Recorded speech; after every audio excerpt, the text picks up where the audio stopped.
नमस्कार फ्रेंड्स, स्वागत आहे तुमचं मन्नू की रसोईमध्ये। कशा आहात तुम्ही सर्व? आशा करते सर्व स्वस्त आणि मस्त असणार। तर मुलींच्या ख्रिसमसच्या सुट्ट्या चालू झालेल्या आहेत। तर या माझ्या 2 भाच्या आहेत आणि एक पुतणी आहेत, लहान जाऊची मुलगी। तर बघू शकता संध्याकाळचे आता झाले आहे 4:30 पावणे 5 वाजलेले आहेत। तर इथे मस्त म्युझिक लावलं आहे, त्यांनी डान्स करते आहे आणि त्यांनी म्हटलं की आज आम्हाला आता पास्ता खायचा आहे, तर पास्ता करून दे। तर म्हटलं ठीक आहे। तर बघू शकता संध्याकाळचा कसं मौसम इकडे छान झालेला आहे। आज थोडं बादलचं आहे, खूप छान असा व्ह्यू आहे बाहेरचा आणि छान वाटतं। थंडी पण कमी झालेली आहे, या आभाळामुळे थंडी पण कमी पडते आणि मुलींची इच्छा होती आज की पास्ता बनवावं म्हणून वॅकेशनला आलेले आहे तिकडे। आणि संध्याकाळचे जे भांडे होते ती आमची मेड आहे, संध्या भांडे घासते। तर असं आमचं हे फार्म हाऊस आहे बघा। परत आले धावत आणि म्हटलं की आम्हाला पास्ता खायचा आहे, वी वॉन्ट पास्ता सुरू होतं त्यांचं। म्हटलं ठीक आहे चला। मुलांचं असंच असते, हे सुट्ट्या उन्हाळ्याच्या असो, दिवाळीच्या असो किंवा ख्रिसमसच्या असो, तर मामाकडे येऊन आपले लाड पुरवते। तर म्हणतात की वी वॉन्ट पास्ता। म्हटलं ठीक आहे चला, तुमची डिमांड पूर्ण करून घेऊया। तर आले आहे मी इकडे किचनमध्ये आणि पाणी बॉईल करायला ठेवलेलं आहे गॅसवर आणि पास्ता घेतलेला आहे। पास्ता म्हणजे असं आहे की संध्याकाळी किंवा सकाळच्या वगैरे नाश्त्यामध्ये छान वाटतं आणि मुलांना आवर्जून आवडतं मॅगी, नूडल्स, पास्ता। तर म्हटलं चला करावा आज। आणि पाणी बॉईल करायला ठेवलेलं आहे, त्यामध्ये मी थोडं तेल टाकून घेतलं आहे। तेल यासाठी टाकलं आहे की जेणेकरून पास्ता एकमेकांना चिपकणार नाही पाण्यामध्ये। तेल टाकलं तर ते सुटसुटीत असते। आणि त्यानंतर मी इथे कांदा बारीक चिरून घेतलेला आहे, टमाटर चिरलं आहे, हिरव्या मिरच्या आणि शिमला मिरची घेतलेली आहे। जर तुम्ही जास्त वेजेस यामध्ये आवडत असेल तुम्हाला तर टाकू शकता, जसं पत्ता कोबी आहे, गाजर आहे, आणखी काही वेजेस तुम्हाला आवडत असेल तर तुम्ही टाकू शकता, पण मी नाही टाकलेला आहे। त्यानंतर आपला इथे पास्ता बॉईल करून घेतलेला आहे आणि बॉईल केल्यानंतर मी काय अशा चाळणीमध्ये पूर्ण पाणी त्याचं काढून घेतलेलं आहे आणि थोडं असं चम्मचने उलथवून घ्यायचं आहे। त्यानंतर मी इथे कढई ठेवलेली आहे गॅसवर, त्यामध्ये थोडं तेल टाकायचं आहे आणि तेल थोडं गरम झाल्यानंतर मी थोडं जिरं टाकून घेतलेलं आहे आणि जिरं तडतडल्यानंतर थोडं टाकायचं आपल्याला यामध्ये कांदा। आणि अगर तुम्हाला कांदा नसेल टाकायचा तर तुम्ही थोडं इथे गार्लिक पण टाकू शकता।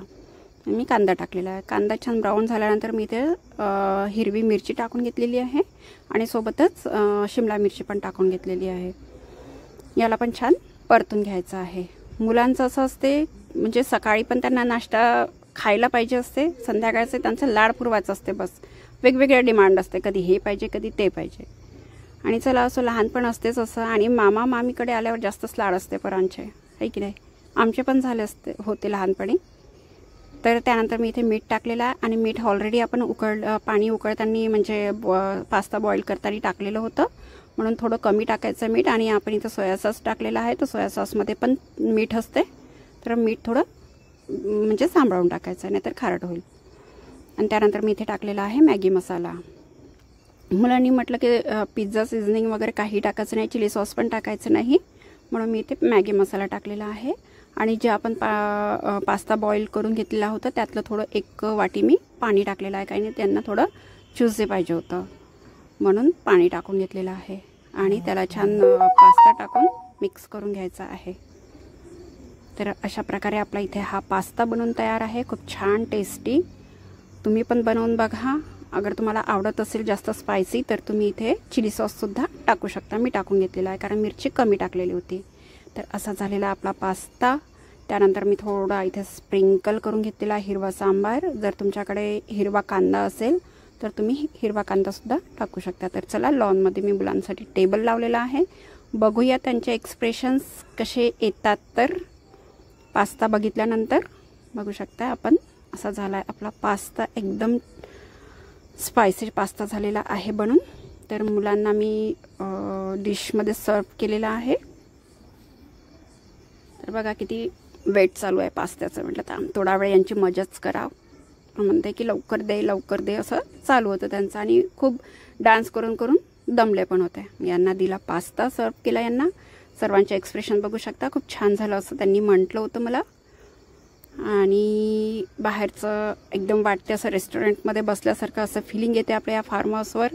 छान आम्ही इकडे टेबल वगैरे लावून घेतलेला राऊंड टेबल. तर आम्ही दुपारी वगैरे इथे जेवण करतो बसून. असं आमचा फार्म हाऊस आहे. अशा आमच्या मुली आहे. तर कसं वाटली आजची रेसिपी? आवडली असेल तर नक्की ट्राय करा. खूप छान असे बनते असा पास्ता, हलका फुलका आणि झटपट बनणारा पास्ता आहे हा. तर बाहेरचा व्ह्यू बघू शकता, मस्त आहे. कशी वाटली तुम्हाला आजची रेसिपी? आवडली असेल तर नक्की ट्राय करा. चॅनलला सबस्क्राईब करा, व्हिडिओला लाईक करा. भेटूया नंतरच्या रेसिपीमध्ये. धन्यवाद.